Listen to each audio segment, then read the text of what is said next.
all these areas are already being applied, like application is happening there.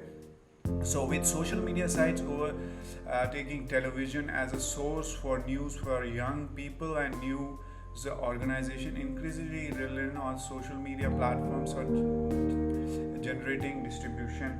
Major publications now use artificial intelligence technology to post stories more effectively and generate high volume of traffic.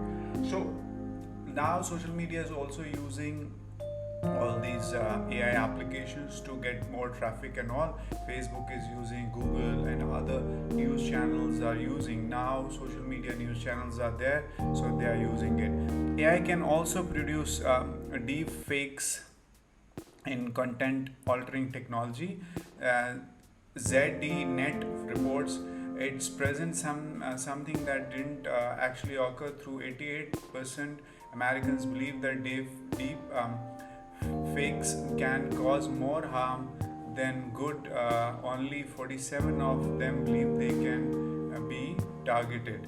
The boom of electronic year also opens public disclosure to threads of video of flash field political politician media